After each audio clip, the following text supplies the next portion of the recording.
Alright,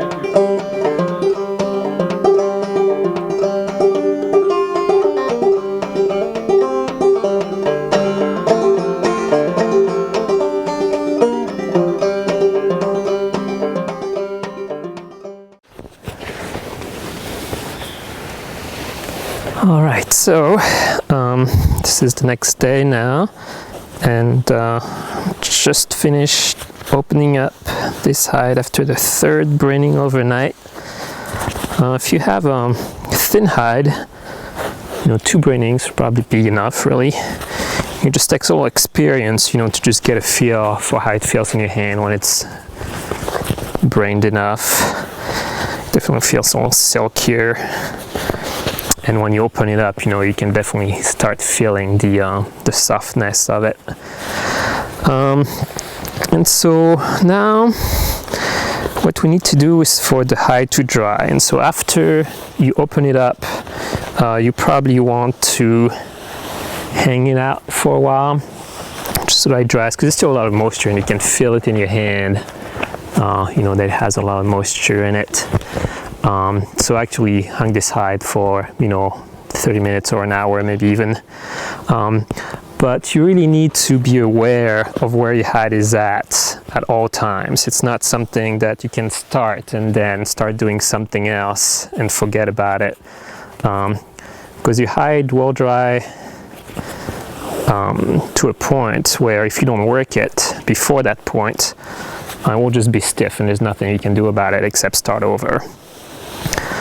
And so, you know, once you start the process, you're pretty much committed. Though if you're just getting started right now and there's still a lot of moisture in the hide and, you know, you need to help your neighbor or something for an hour or so, you can always put it in a bag so that there's no air circulation that can dry it out.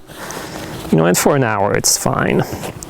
But, you know, beyond that, definitely you always want to have an eye on the hide, know where it's at, know what it needs.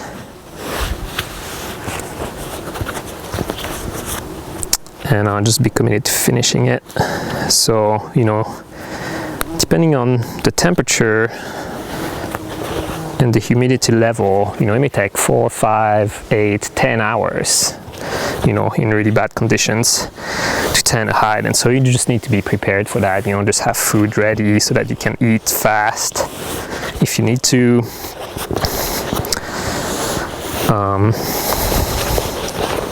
And so, you know,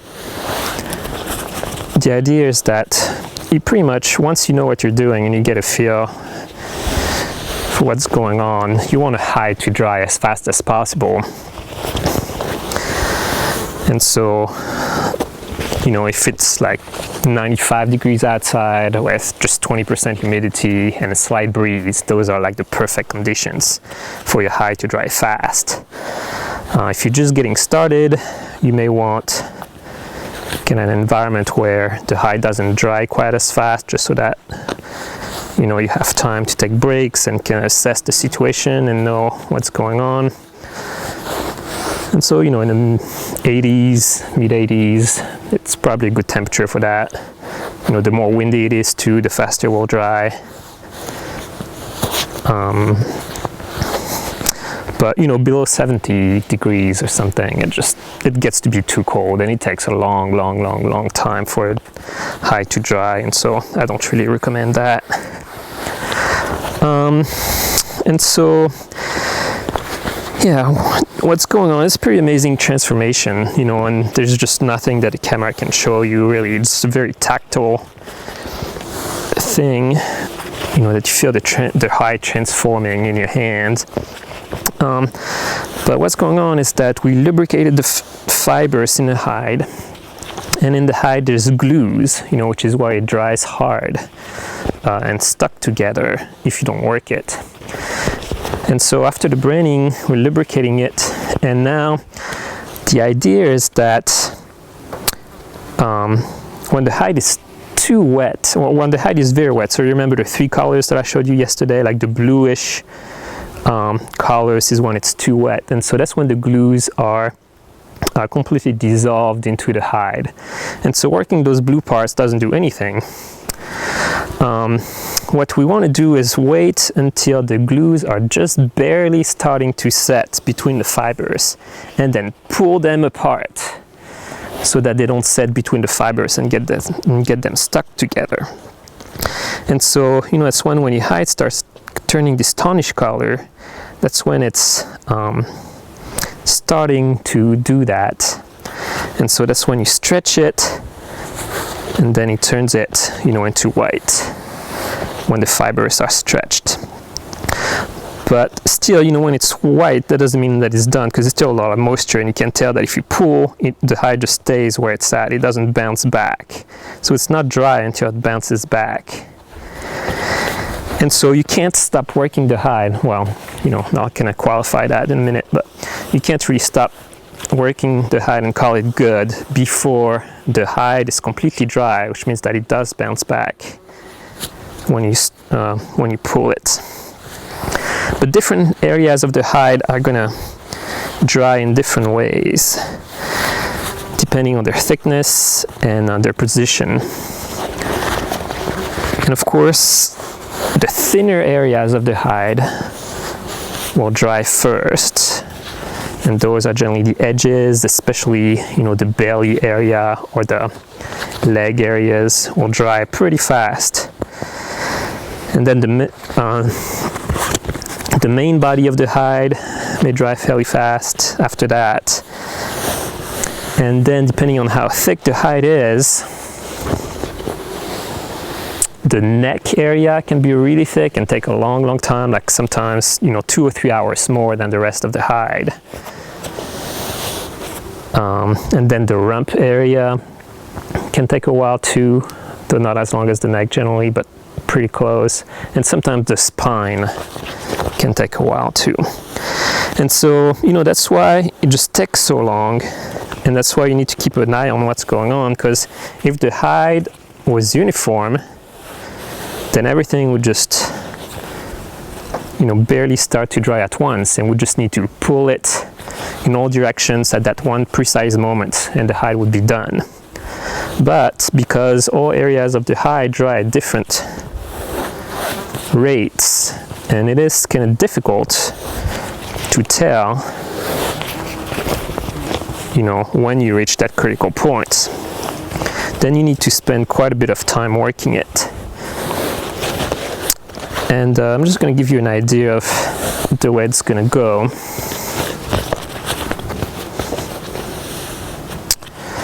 So, I used this opening beam a lot.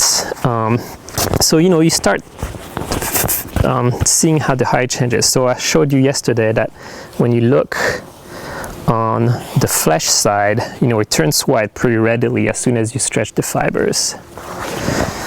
And then when you flip it the other way, on the grain side, it kind of gives you another indicator, which is that the grain side will dry a lot less fast than the other ones. And so here you can see that those darker parts are more wet than the whiter parts. And so, for as long as there's dark parts on this, working it a lot is not going to do a lot of good, because the glues are not setting anyway. So, you may want to give it a pass, because you're still stretching the fibers, and I just put air inside the hide, so it helps it to dry it all faster. But once your grain side is turning white like this, then that's really when you need to start paying attention, because it is to the point where the glues are starting to set in the hide, and so that's when you need to work it. And so, like I said, at the beginning I just used this opening beam quite a bit, and like I said, the edges will dry first, especially the thin edges, so you need to keep an eye on those, otherwise they'll turn stiff. And so I just work my edges. It's at this point it's not very hard work, it's more like maintenance. I just pull my edges one way, then I just pull them with my thumbs, in between my thumb and forefinger. You'll see, especially once we move to the cable there, that it's pretty tempting to just grab the hide like this, just because you have a firmer hold on it. But this will rub your knuckles raw.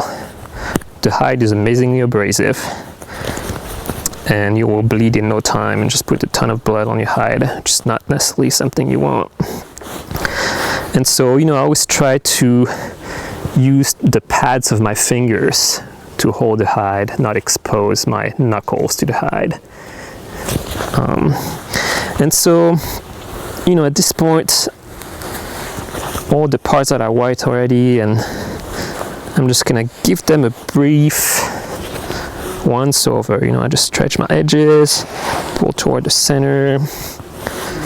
Here it's still wet, but I'll open it up anyway to help it to dry out. These edges are starting to get a little crusty, so just make sure to open them up.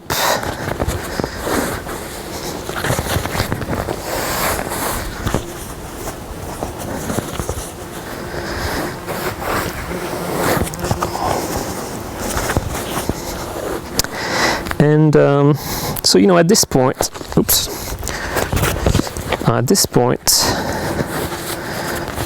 we're just at noon right now, and the sun is really barely starting to get over the hill, so it hasn't been really warm. So like I said earlier, when the weather's somewhat cool, then it goes fairly slowly, and you can definitely take a leisurely pace. And once you're done, like once you've given your hide a once over and you've kind of felt every area of it and felt that there's still a lot of moisture in it, then you can hang it and take a 10-minute break or so. And depending on how fast you want the hide to go, you can hang it in the shade or hang it in full sun. If you hang it in full sun, you gotta really make sure that you're gonna check your edges, because things can dry pretty fast. Once your grain side is starting to turn white, you definitely don't want to be too far away and take too long a break. But so that's pretty much the idea at this point. Another thing that will happen is that there will be kind of a slight crust on top of the hide that you want to break up. And for that, we're going to use a cable right here. So this is just a steel cable that I got from the hardware store, and I just tied to a tree there. And the idea of the cable is that it's a pretty handy tool in that it stretches the hide and abrades the hide at the same time, and also the friction can help to dry the hide out a little bit. But like I said earlier, it's still not really worth it to work the hide a lot when it's very wet. Like it doesn't do anything because the glues are not setting yet. But I'll just show you here, I'm getting close to the point where all my grain is dry, and so I'm getting close to the point where I could use the cable anyway.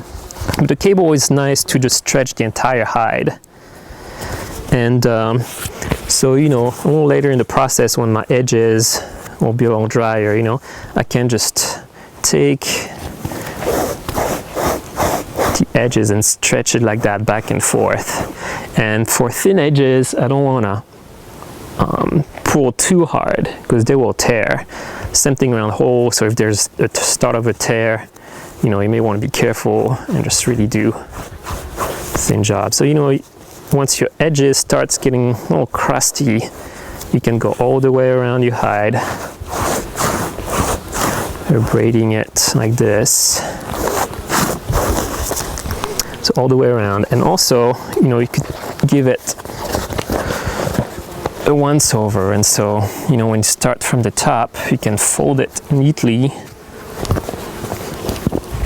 And if you have a thick hide, you can really put your entire weight into it and just go back and forth. It's actually not that thick a hide, so I'm not doing that. But you can put a little pressure and braid the hide back and forth.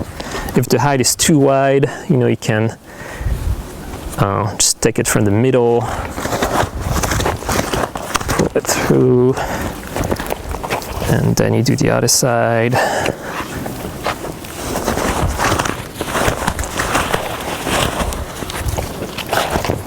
And then you fold it again neatly,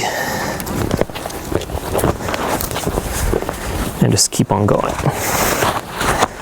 And so, like I said, this cable is a very great tool. It does, 3 things at once, which is great, but also very abrasive. And so, we'll start, especially when it gets a little drier, we'll start kind of pulling off some of the skin, and you'll be kind of covered with this lint kind of thing. And so you definitely don't want to abuse the cable. The cable is something you use to really give it a good stretch, especially when it starts getting pretty dry and you want to buff up the whole body of the hide. And if an area is really getting very stiff, you're gonna want to work it pretty heavily. So said this area was getting a little stiff, I would work it pretty heavily one way, then I would flip it 90 degrees and work it the other way. And you'll want to work both sides of the hide. Once you can go lengthwise the whole way on the grain side, and then you just give it a rest, take a 10-minute break, then come back, check how the hide is. If the hide is fine, hasn't dried too much, you can take another 10-minute break. If your edges are starting to go, maybe you'll go all the way around with your cable, then you can give it another 10-minute break. Then you'll see that the body of the hide is starting to dry, and maybe you'll want to use the opening beam to stretch it, or just your hands sometimes. Just pull it one way, pull it the other way, and then let it hang out to dry for more. And then you'll come back to the cable maybe, and after you've done it lengthwise on the grain side, maybe you'll do it widthwise on the flesh side. And so that's just kind of the way it's going to go throughout the day. Always keeping an eye on the hide, always knowing what parts are getting dry, what parts you need to pay special attention to, what parts are going to need a special, cabling or opening or stretching. Sometimes with the edges, it's nice with your nails to just go around the edges and just open them up. And so yeah, mind your holes as well, the edges of your holes. We'll cover sewing holes later on, but sometimes people like to start sewing their holes now if you have time and it's not drying out too fast, just so that the fibers realign. I haven't been a big fan of doing that so far, but that's an option. And so yeah, that's kind of what we're doing now, just really maintaining our awareness of what's going on, and working the hide, preventing it from becoming stiff by pulling fibers apart.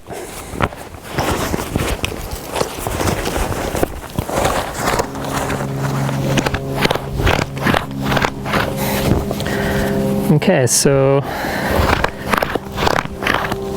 getting to the point where it's pretty much done. And as you get done, especially if it gets pretty hot and you start sweating and stuff, make sure that your sweat doesn't get onto the hide. Any moisture now is going to be absorbed by the hide quite easily, and it's not good. You really want it to remain dry. If it absorbs any kind of moisture, it may become stiff. And so when you're done, you don't even want to store it outside or anything like that, because during the night could be more dew or an increased humidity level, and you don't want to use that as a towel or anything, or with wet hands. So you really want to keep your hide as dry as possible until after you smoke it. And something that I forgot to mention too is that when you let it dry in between working it, you know, when it's still wet, you know, for your holes, it's better to just keep the holes as tight as possible. So if you stretch the hide in the same way as the hole, so vertically in this case, then your hole will remain more shut. Like if you pull it this way, then it's more wide open. So when it dries, it's better to dry it shut than open. Also, when you dry your hide, you know, it's easy, especially when you're cabling one way, like say you're cabling lengthwise, then your hide becomes really wide and shorter just because you stretch it in that one way. And so, but if you just do that at the cable and just hanging it to dry, then it's going to dry wide and short. And the problem with that is that, you know, if you make a pattern for your clothes or whatever you want to make with it, based on that deformed hide, then when you're gonna wash the hide or when the hide is going to be wet, it's gonna tend to go back to its original shape. So, you know, if you make a pattern out of a weird shape, then it's going to go back to its normal shape, which will be a weird shape for you. And so it's better when you let it dry to just put it back in a neutral shape. So you stretch it one way on the cable on the opening beam, and then just give it some pulls just like this, so that it comes back into a more neutral shape. So it'll be easier, in further steps when you make stuff with it. And so, now you can feel it, and just really soft. If you've never felt buckskin, it's like the softest stuff you've ever touched, probably. It's really nice. Just rub all your hands around it. Check for stiff spots. If you find spots that are all stiff, go ahead and give it a good cabling in all directions. And then that it's really done when, so you saw earlier that when we pulled it, there was some puckering going on. So if I hold it like that, and if I had let it go before, then the pucker lines would stay there. But if it bounces back like this, buckskin is really stretchy. When it bounces back all over, that means that you're done, that all the moisture is out of there. And so you definitely don't want to give up early. Like I said, sometimes the neck takes a lot longer to be dry, so you definitely want to check that for stretchiness and bounciness as well. And you don't want to call it quit before every single part of the hide bounces back. But here we're good. And so, the next step that I'm going to show you in the next series of videos is going to be to smoke the hide and make it so it can be wet and not go back to its original stiffness. But this one, especially for heavy hides, thick hides, in general, the edges are never quite as soft as you'd want them to be. And to prepare the hide for smoking, we're gonna put a needle through the edges, just stitch up the edges into a bag. And so to make it easier, in general, you just want to trim up the edges with scissors. And for thin hides like that, it's not really necessary. Some of the edges are fine, but what does happen on thin hides is that sometimes, especially corners that you were hanging on to, can become a little crusty. And so you want to cut that out just to make all the edges really soft. So yeah, for small hides it's like that. For big hides, where the edges do tend to be quite a bit stiffer than the rest of the hide, you can actually cut, maybe 1/4 to 1/2 an inch, probably closer to 1/4 of an inch, all the way around. And then you can use that to make rope or whatever. So you go all the way around the hide, even if some areas are not super stiff. You can go ahead and just have the whole ribbon. And this was just a little piece, but you know, this is just the whole ribbon all the way around the hide that I cut at an even width. And then with that, you know, you can make rope, twist it into whatever, or just use it as you know, emergency ties or something like that. So, but yeah, so that's the next step. The hide is all done now. Like I said, I'm not going to store it outside. You know, I generally just put it in a plastic bag and store it inside, just so that no moisture gets back into it. And then the next step will be smoking.